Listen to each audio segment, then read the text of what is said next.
William Pearson. Next person, William Pearson. Sorry, that's William. Sorry. Okay. I apologize. Sharon Gunning. Or Sharon Gunning. Sharon Gunning or Sharon Gunning. Last time, Sharon Gunning. Don't. Okay. Moving to 173. Sheldon Rose. Sheldon Rose. Sheldon Rose. Don't see Sheldon Rose. 174. Nigel Barif. Or Barif. Nigel Barif.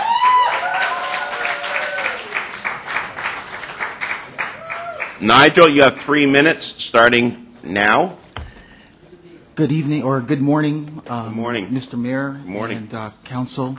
Thank you very much for taking the time to have this. I'm a school teacher, teach grade 3 for the Toronto District School Board. I teach in Mr. Ford's riding, and every year we take the children to the Albion Library. It's the only library they can go to. Most of the students that I have don't have internet access. So the only way that they get to go on like other children from Forest Hill and from all the other more affluent neighborhoods is to go to the library. My parents are 80 years old. They suffer from diabetes. They are fortunate to take advantage of all of the community services that we offer to senior citizens in this city.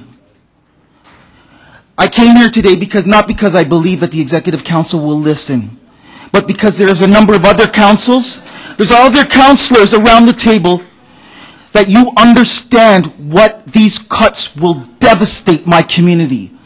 In 2005, we had the Summer of the Gun, and almost 75 to 80 young black men that looked like me were being shot and killed.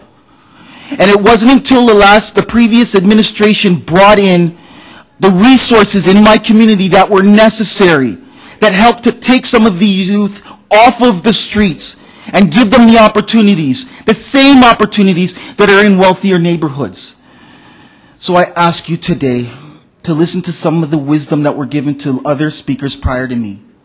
Wellesley Institute said to you, just take the next immediate step to do an equity type of impact, to see how it'll impact people that look like me. Do that before you make any final decisions. It is a wise next step.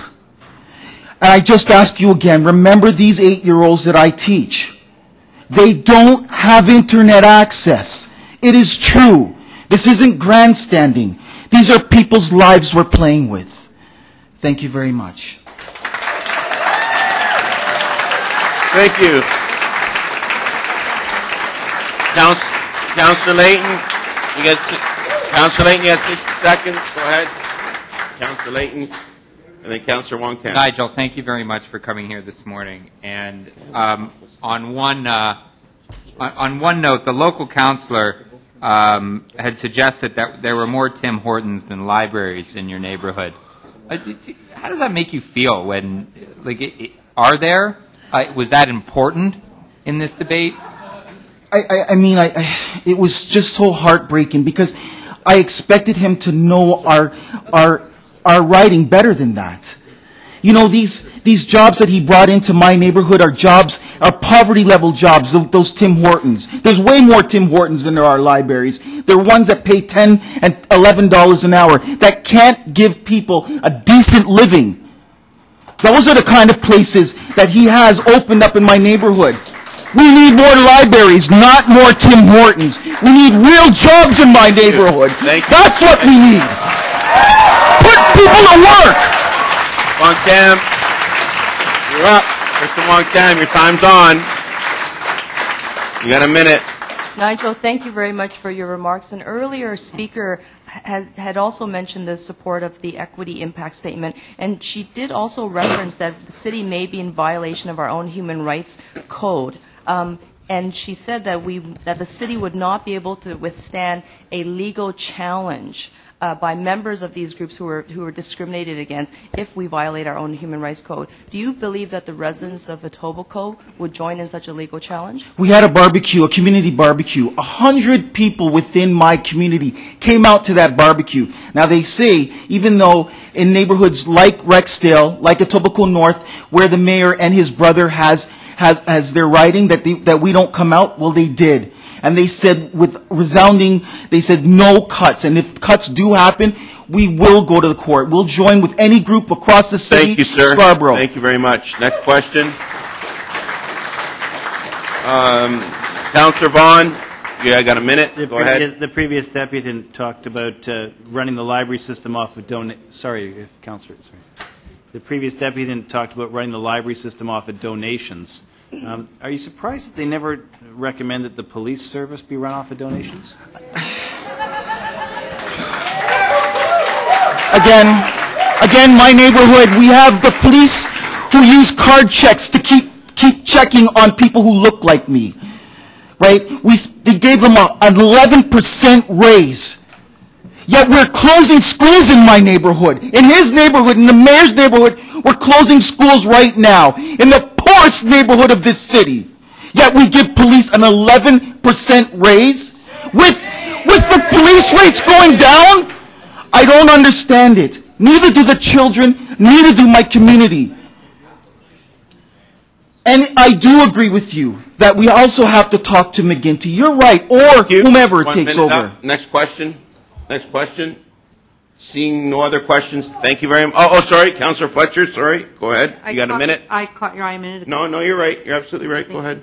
I wanted, earlier, Debbie Field talked about the importance of food in the school and for harmony, for peace, for learning. Oh, my goodness. Would you agree with that? Oh, Debbie Field is very wise as an executive director, and I would definitely listen to what she says. You know, in our neighborhoods, again, like Malvern, like the other neighborhoods, food is a huge issue. Right? You've seen all of the records that show that the grocery stores charge higher amounts for people in my neighborhood. But the children come to school hungry, and we have to feed them. And if we don't feed them, then they're not going to do well. So yes, I do agree with what she said, and that those programs have worked really well. Councillor Matlow, he was a trustee last year. He knows also how important those food programs are to children that look like me. Thank you. Thank you, sir. Councillor Mamalidi, you have a minute.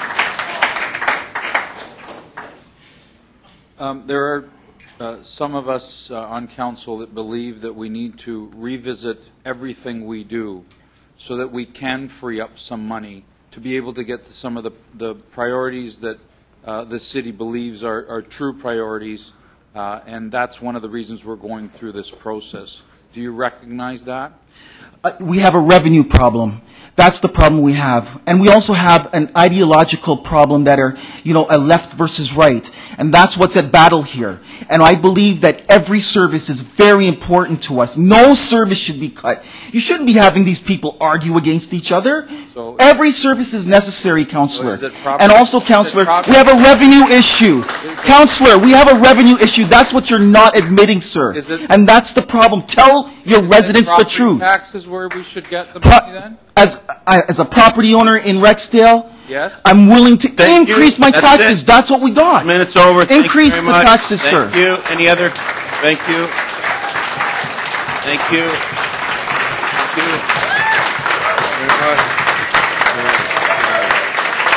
Brian Colley. Brian Colley.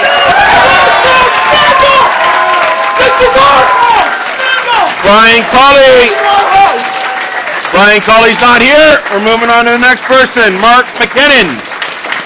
Are you Brian Colley? Are you Brian Colley, sir? Yeah. Are you Brian Colley? Yeah. Okay, your time's starting now. All right. I know it's late, and I've got something to say. First, thank you for going through with this meeting this way. It's apparent to me that you, quite obviously, care about your jobs and, quite frankly, this entire city. Your dedication is admirable, and that is why I hope that despite some misdirection, our city services will cope through misguided threats and lies to the press, but these negative things are not what I came here to address. I'd rather implore on your positive sides to help maintain a city that has services wide, as its people and diversity and a fundamental ability to sustain itself past, well, let's say, the year 2030. I want a respectful and transparent government. I want a democratic one where councillors are representative and not the other way around. I want the people controlling their resources and services combined instead of wasting money on privatization and putting the city's objectives in a bind. You see, you're in a business of serving people and not the other way around, and that is why selling things left, right, and center is quite really unsound.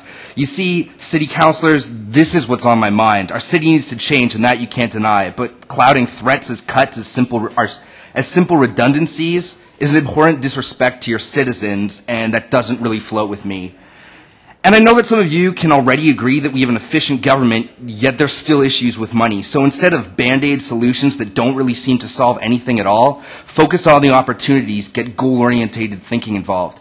Start doing things like taxing incoming traffic to repair the broken roads, but put more money into the TTC to get people home. Good. Instead of selling parking services, use it to our advantage. Charge more money for parking cars and put that money in your plans. Leave the Toronto Atmospheric Fund alone. It doesn't cost a thing. Stop taking away bike lanes. They're taking up our bling to take them away. It takes our money. Libraries are a necessity. Smarter citizens are the score. The city is known for art. Don't make it a bore. You see, I'm getting creative to show that you can do the same. And please don't get defensive when I'm about to say, trying to defend impossible campaign promises, it's getting kind of lame. Just focus on going forward.